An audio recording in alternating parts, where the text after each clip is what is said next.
Hi again, everybody, and welcome to Inside Golf, presented by Susquehanna Bank and Wealth Management, along with Ellen Cologe. I'm Harry Donahue, and we are back at Edgemont Country Club on what promises to be a very special day. It's going to be very exciting, Harry. Edgemont Country Club and Inside Golf, we've teamed up for a very special celebrity golf scramble. We have celebrities from the world of sports, from the Philadelphia and surrounding areas, and more than 100 golfers are here today, Harry, to take part in this. It's going to be fabulous. Yeah, Pam Mariani is our hostess. We'll talk to Pam about what's on the schedule today, and I may even get time to put a golf club in my hand, finally. And whoever gets to be in your foursome, I know they are going to be very happy about that, huh? I don't know about that. I don't know about that at all. But we'll be back. They're heating up. Things are heating up around the clubhouse, getting ready to start a very special day at Edgemont, which, by the way, is celebrating its 50th anniversary next year. Inside Golf at Edgemont Country Club, coming back in just a moment. Inside Golf, presented by Susquehanna Bank. Susquehanna Bank, doing what counts. By Club Champion, better fit, lower scores. Now open in Ballackinwood. By Southwest Greens, the Pro Knows. And by the Philadelphia Section PGA, experts in the game and business of golf. Defining a target, realizing a dream. Susquehanna Bank can help you get your plans off the ground. Whether you're sending kids to college or doing something special for yourself. Susquehanna's financial advisors are worth talking to. We can help you find the smartest way to borrow money and save money in the process. Susquehanna Bank, doing what counts for dreamers like you. Member FDIC, Equal Housing Lender.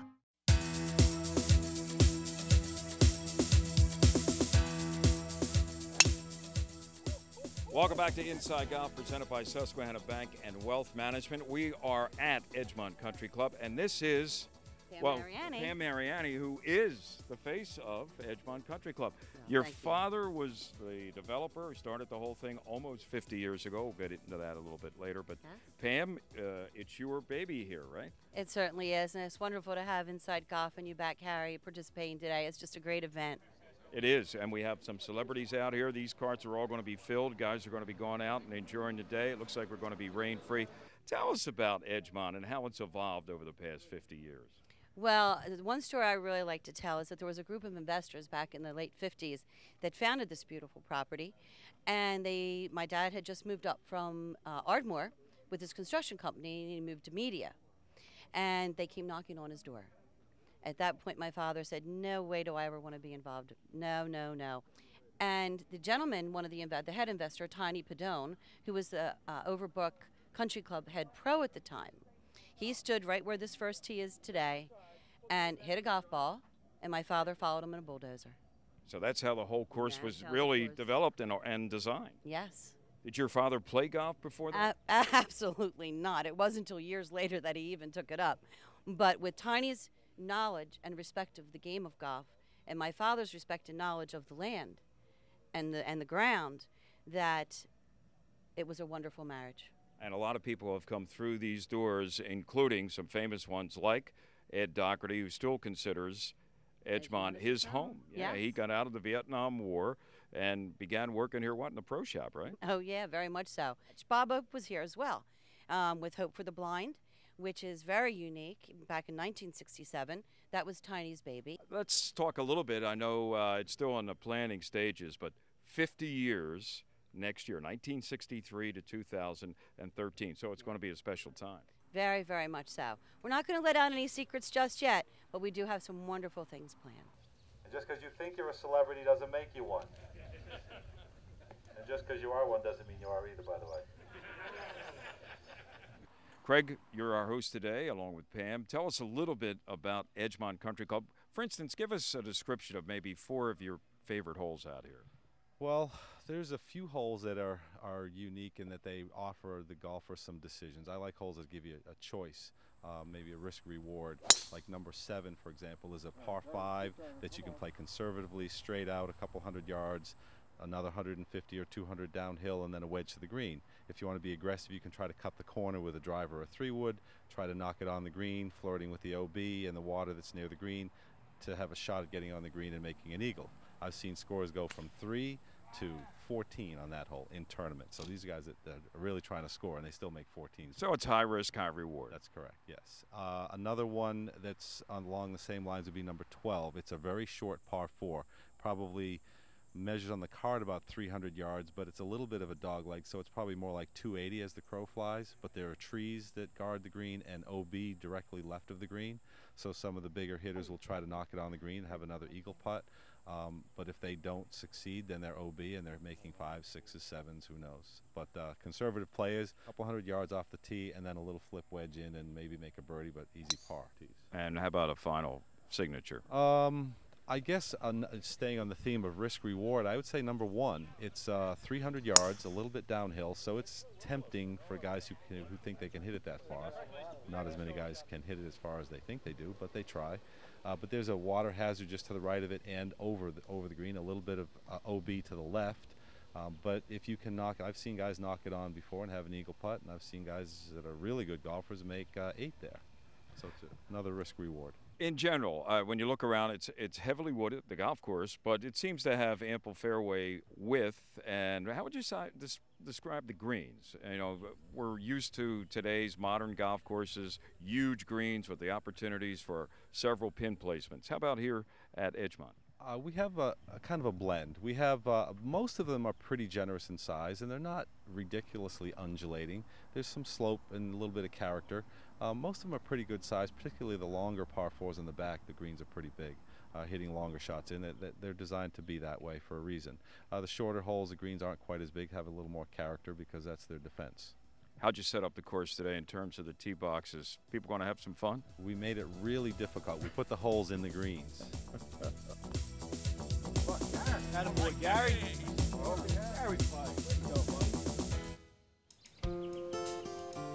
At this moment, across the country, families are packing their bags for a getaway.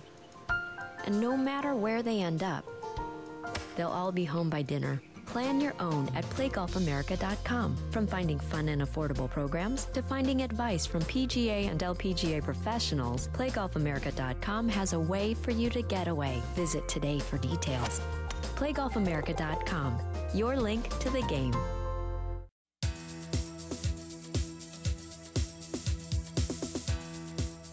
Anytime you're out on the golf course, you're going to sooner or later want something to eat, and the man today that's going to take care of everybody's needs, Nick Capelli from Suburban Food Services. Nick, it's a special day, but for you, it's a long-time association with Edgemont, correct?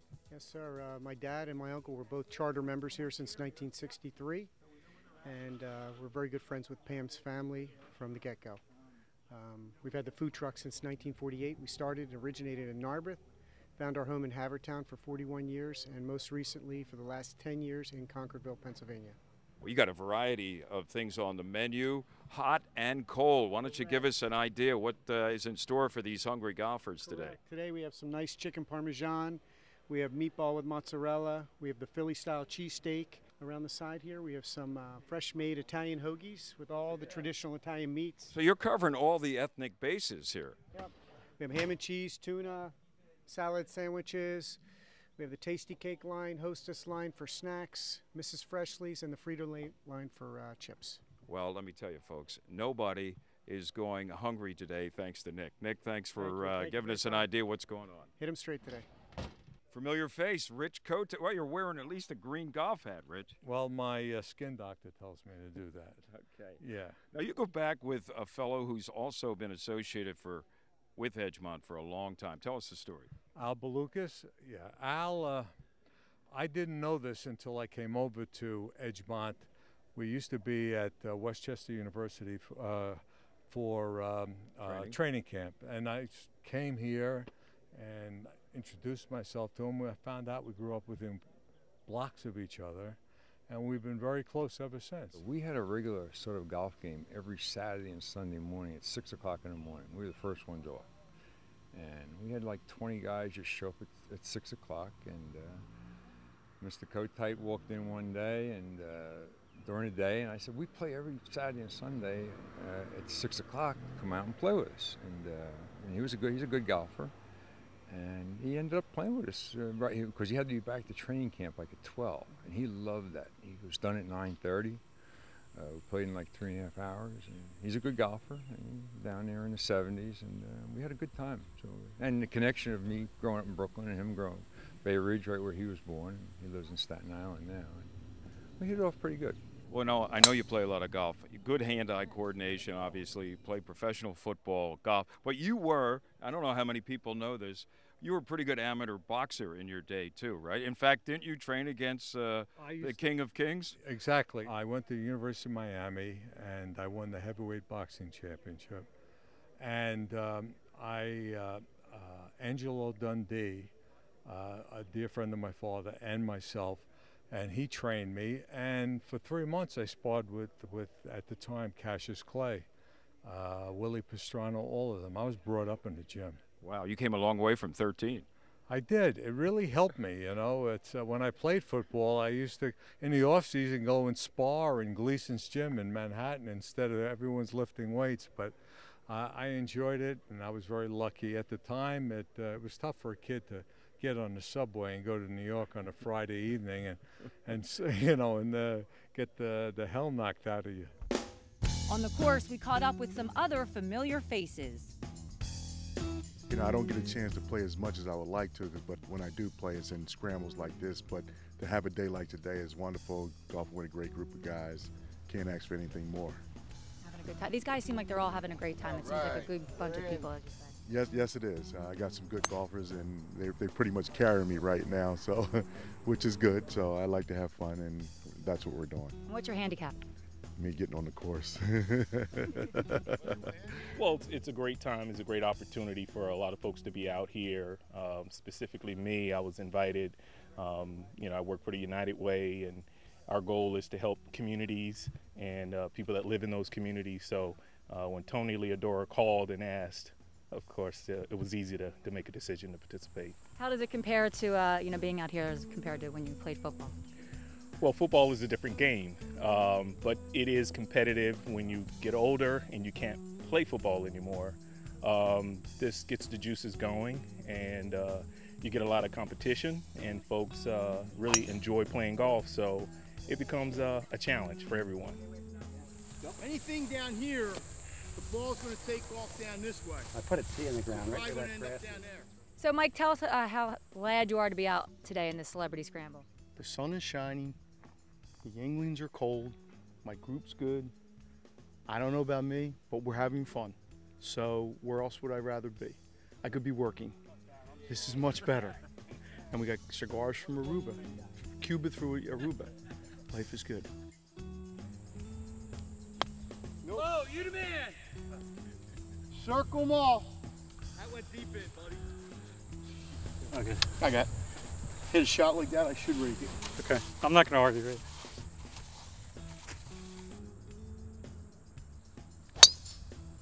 There it is. Too much. Dave, what's it like getting out here today with all these guys? Well, it's very exciting because growing up in the area, and I grew up at the course. I've been a member here before I was born. My father was a member, so it's nice to come out here and play with some local people and play in the Scramble format at a great club. I really enjoy it. These guys all look like they're having a lot of fun. They are as soon as I hit, yes. You should see them before I hit. They're nervous.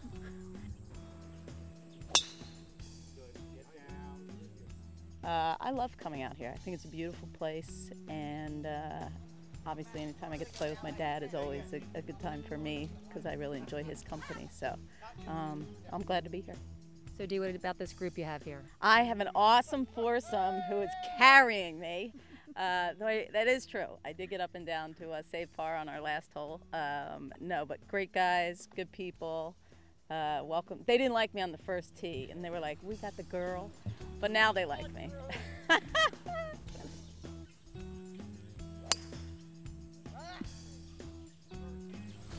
Wanted to be left. Thanks.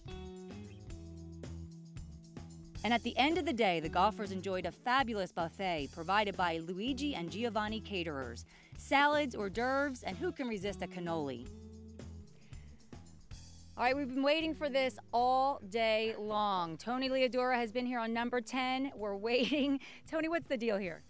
Well, we lure them in with Yingling Light Lager and Conshohocken Italian Bakery tomato pie. Can Die for. Can I have more than 2 pieces? Yeah. Mike Kern had 10. And then we make them bet on whether they can beat us, and the money goes to the United Way. It's an easy deal. Sounds like a walk in the park. And you're going first, is that correct, Tony? I go first. All right. Good luck. Get in the hole! Oh my gosh. Oh, don't tell me. Playing all day. Don't tell me. That is beautiful. Wow. When the moon hits your eye, like a big pizza pie. How you feeling, Harry? Loose, very loose. I've been out here now for a couple hours, and I figure I am warmed up to take on the challenge from Tony. Good luck. Thank you. You know what I say, Ellen? Don't pick up.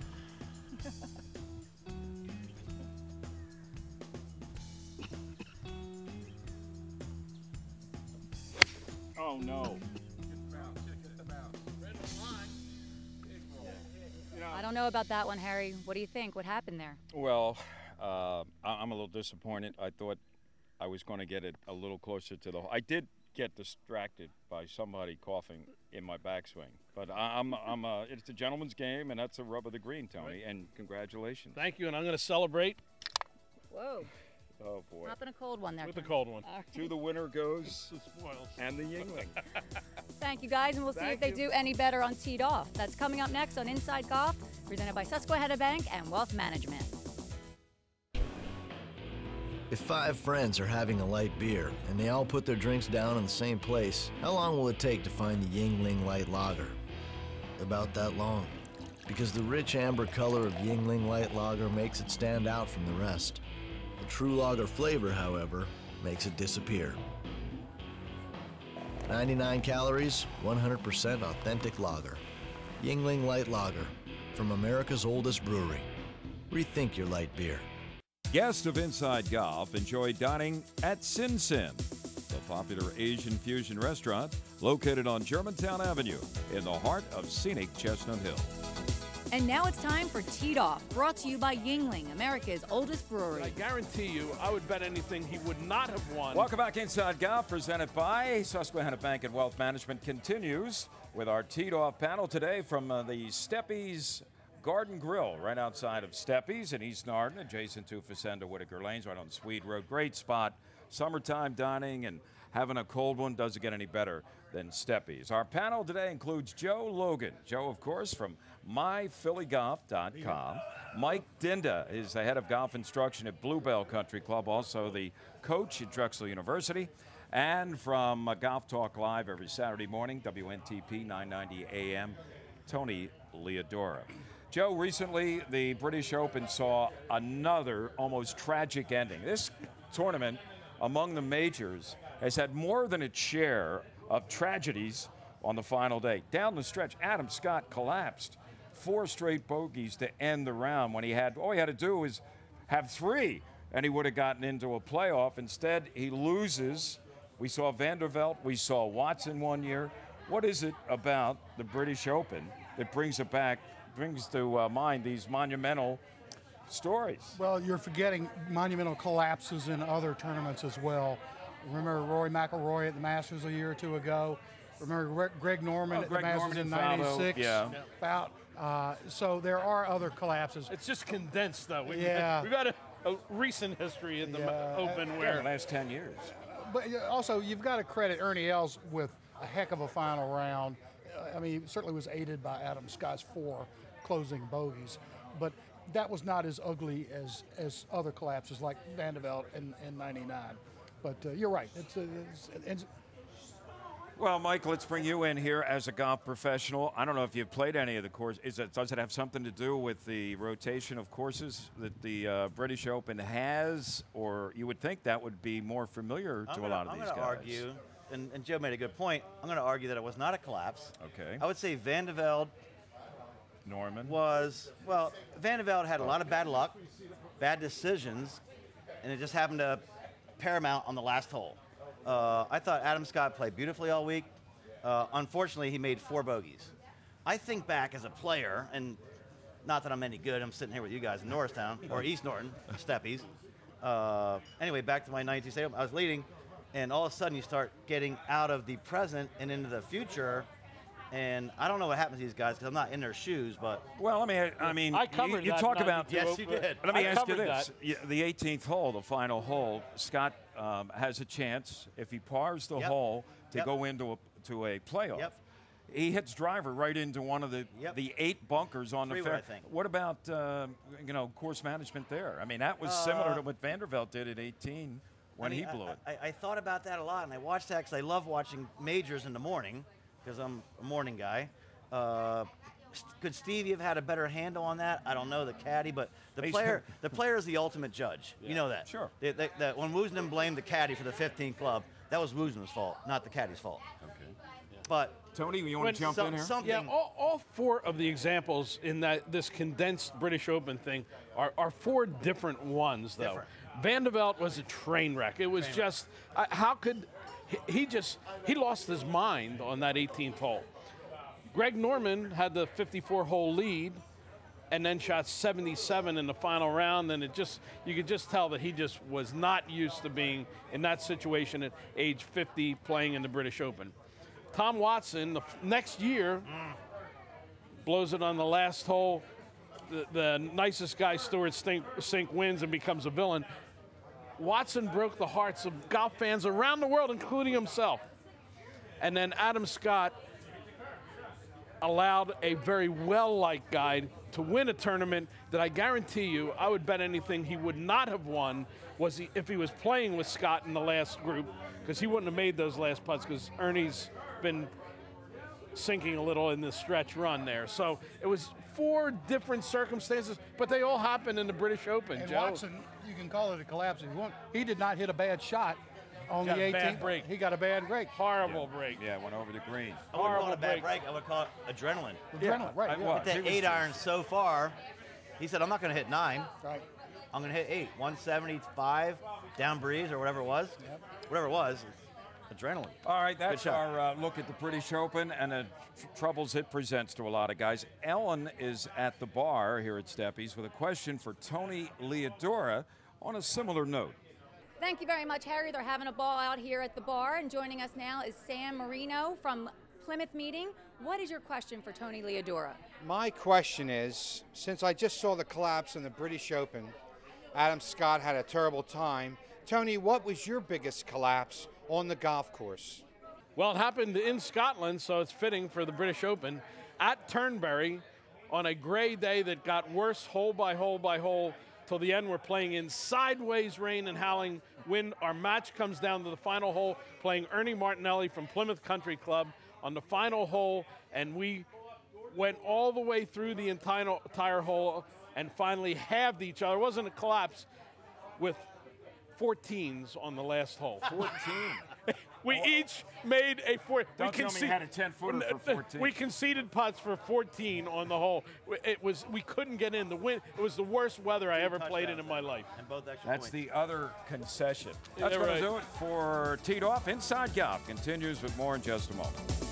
Teed Off has been taped at Steppies Sports Bar and Grill at Vicenda Whitaker Lanes. Now featuring outside dining and bar where smoking is permitted. Steppies Sports Bar and Grill, a place where fun people meet. Early mornings, late nights, and way too many takeout dinners. Running a business takes energy, determination, and sacrifice. And whether you're a startup, well-established, or somewhere in between, the people of Susquehanna Bank have the knowledge to help you succeed.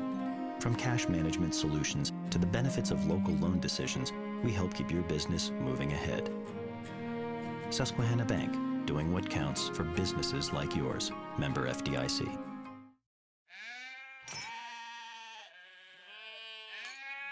It's time light beer got some character. 99 calories, 100% lager. Yingling Light Lager. Rethink your light beer.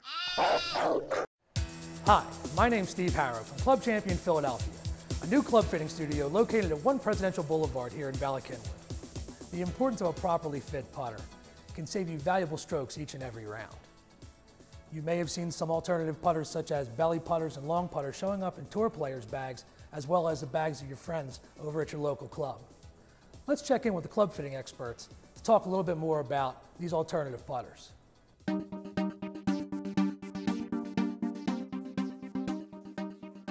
Hi, my name's Nick Sherburne with Club Champion Golf. Today we're going to be discussing a hot topic, belly putters. You see them on the PGA Tour and you're starting to see them more around the golf course.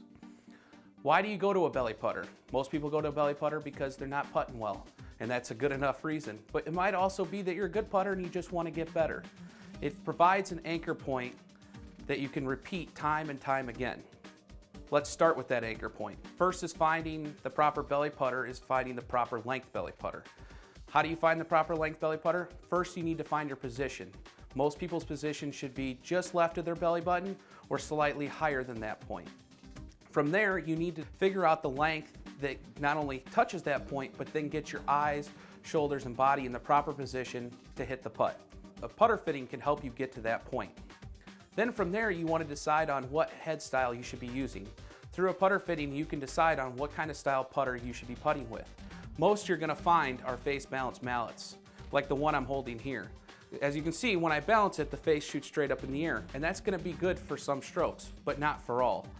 Through a fitting, you can find out which one will be right for your stroke, as far as maybe you need some more toe hang, which I'm demonstrating here, which you can get in other putters. The last point is you want to find the proper weight of the belly putter.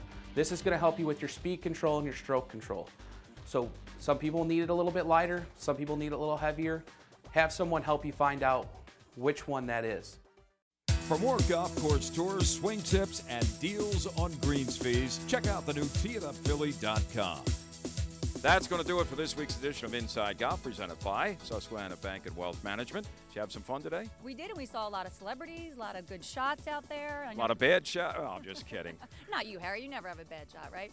And if you ever miss any of our episodes here on Inside Golf, you can always check us out on our website, insidegolf.net. Now, the next 4 weeks, we have a lot of excitement coming up here on Inside Golf. We're heading to Myrtle Beach. I know you had a great time down there, and it's getting to be beautiful weather. The fall's coming soon. I mean, the next 4 weeks, we're going to see some wonderful golf. And we will begin next week. Here's a little clue as to what you're going to see. 2 courses, Meadowwood and Farmstead. Now, Farmstead is very unique because it covers 2 states. You begin and end in North Carolina, and in between, you play a couple holes in South Carolina. And it also has a rarity, a par 6 18th hole. And Meadowwood, family friendly. It's been under construction, but it's going to be ready to go this fall, and you'll want to see it when you head to Myrtle Beach. How many times do you get to play golf in one state and then end up in another? That's pretty interesting. It doesn't happen, and included is a par 6 along the way. That's going to do it for Inside Golf. Hope you enjoyed our look today at Edgemont. For Ellen Cologe, I'm Harry Donahue. Remember, no matter how bad it's going for you, don't pick up, especially on that 18th hole that we're going to see next week in Myrtle Beach. We'll see you next time on Inside Golf, presented by Susquehanna Bank and Wealth Management. Inside Golf, presented by Susquehanna Bank. Susquehanna Bank, doing what counts. By Club Champion, better fit, lower scores. Now open in Ballackinwood. By Southwest Greens, the Pro Knows. And by the Philadelphia Section PGA, experts in the game and business of golf.